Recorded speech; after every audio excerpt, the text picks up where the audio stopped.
apa sih tujuan lo bikin prank ini? Kalau tujuan lo cuma cari duit dan duit ya stop deh. Tapi kalau tujuan lo ingin menghibur orang lain, menghibur orang, uh, sedekah orang lain buat orang itu ketawa, teruskan. Oke, sekian dan see you di next video.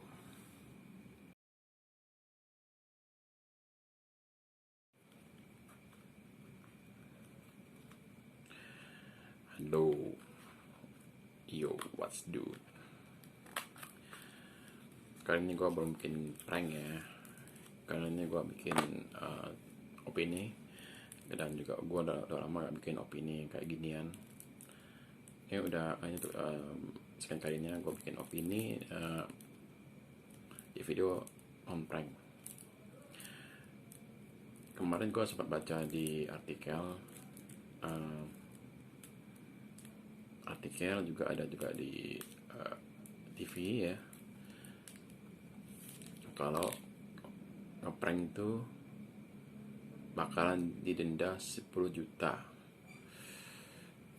Kurang begitu setuju ya kalau ngeprank ini dikenain denda 10 juta rupiah. Tapi ini adalah imbas dari apa yang udah lo buat gitu kan, imbas dari yang beberapa prank-prank yang enggak, misalkan yang ngasih banci itu sembako batu kalau nggak salah ya, ngasih sembako berupa sampah, habis itu ngasih kalau nggak salah tuh ada waria tuh dikasih batu itu. Begitu gua tuh udah kelihatan banget.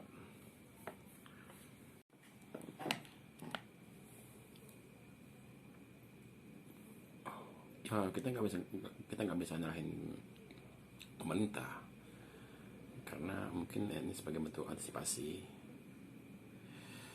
Jadi gini, guys, ngeprank itu nggak mudah sebenarnya, karena lu tuh mesti siapkan mental, siapkan ide yang kira tuh ide ini bisa gak sih memberi orang itu manfaat gitu kan, bisa gak sih kasih orang itu manfaat, buat ketawa, buat orang tuh happy. Ya tujuan kita sendiri kan sebenarnya, kalau yang seorang yang komedian jujur ya, orang yang melakukan sesuatu dari hati itu kan, itu orang profesional, artinya dia pengen lihat orang tuh ketawa, itu aja intinya. Sebenarnya ini bukan opini dari gua juga, tapi ini juga opini dari Ito Pau pernah bilang, dia tuh pernah ngomongin kalau prank itu jadinya tuh ya bikin yang orang tertawa lah, bukan prank yang ngasih orang sampah, ngasih orang batu, atau juga kemarin ya, atau awal-awal kejadian seperti ini, kejadian pandemi ini ya, itu ada prank corona. Oke. Gue sebenarnya nggak terlalu peduli sama covid ya. Misalnya gue udah pelajarin semuanya, kalau ini ada suatu games di balik semua ini, ada sesuatu yang aspirasi di balik semua ini. Tapi gue ingetin sama lo, please, ini penyakit itu ada, tapi kalau bisa jangan terlalu jangan jadikan suatu bahan mainan, jangan jadikan suatu bahan prank. Ya akibatnya seperti ini gitu kan.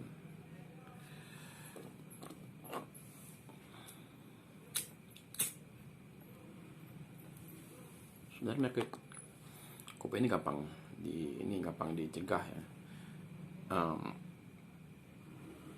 dengan cara gue udah ajarin kemarin kan, yang tentang Vivari itu, senyum meditasi dan dari matahari gitu. Terus nasal wash, gue udah ngajarin semuanya, bersihin pakai hidung gitu, ke air dengan perosok. dan juga banyak minum vitamin.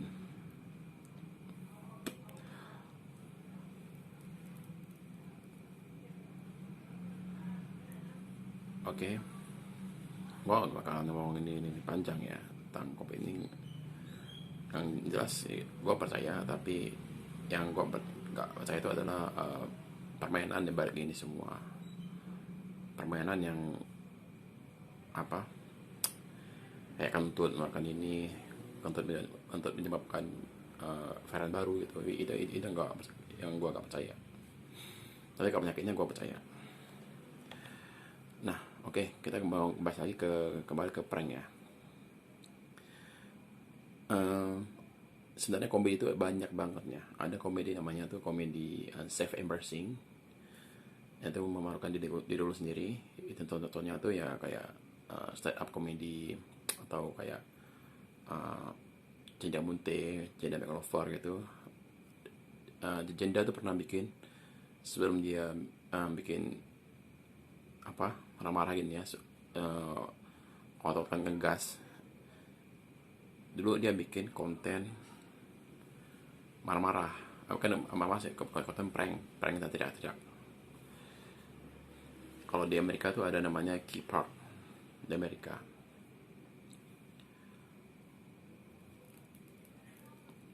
Kedua, kalau lo pengen jadi prankster sejati, ya lo harus belajar juga dari saya sering nonton video-video prank dari luar negeri, kayak Key Park, kayak Steven Sapiro. Ada juga yang prank Omegle ya, kalau di Amerika itu Omegle, kalau di Indonesia itu Omi TV, kalau di Amerika itu Omegle. Omegle ini contohnya kayak Net. Itu di Indonesia tuh ada yang siapa namanya, yang dia itu laki-laki tapi bisa jadi perempuan karena suaranya. Itu unik, bagi gue itu unik banget, dan gue sering nonton videonya. Apa sih namanya, gue lupa namanya. Habis itu YouTube Cupau kebanyakan, yaitu terinspirasi dari Steven Sapir.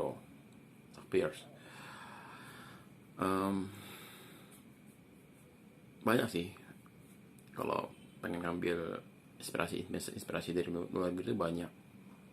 Dan ini fungsinya lo belajar bahasa Inggris itu ya. Kalau lo bisa bahasa Inggris,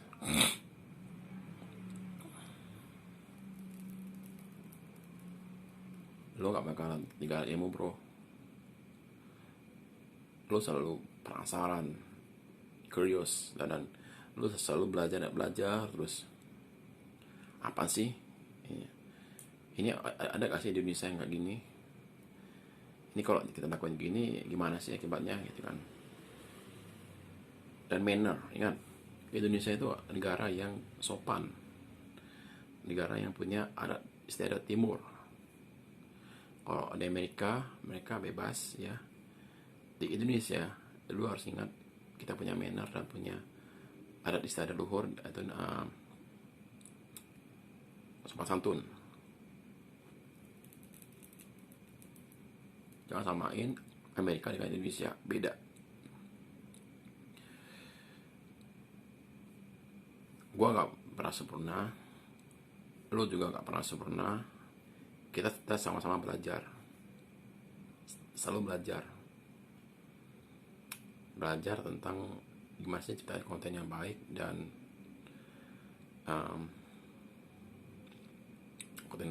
konten yang bisa benar-benar menghibur orang gitu kan, menghibur orang tawa gitu. Banyak penginspirasi Indonesia nih yang saat ini ya menghilang gitu, gone. Tapi yang masih hidup ini adalah penginspirasi dari Medan. Gue selalu sama orang Medan sampai sekarang. Mereka tetap bikin prank kayak itu Saputra. Habis itu siapa tuh, Pandia tuh, banyak banget makanya. Uja Effendi itu dari Medan kalau nggak salah. Pasar Medan nih, saya ini uh, mereka masih tetap booming, mereka masih tetap konsisten dengan apa yang mereka buat gitu.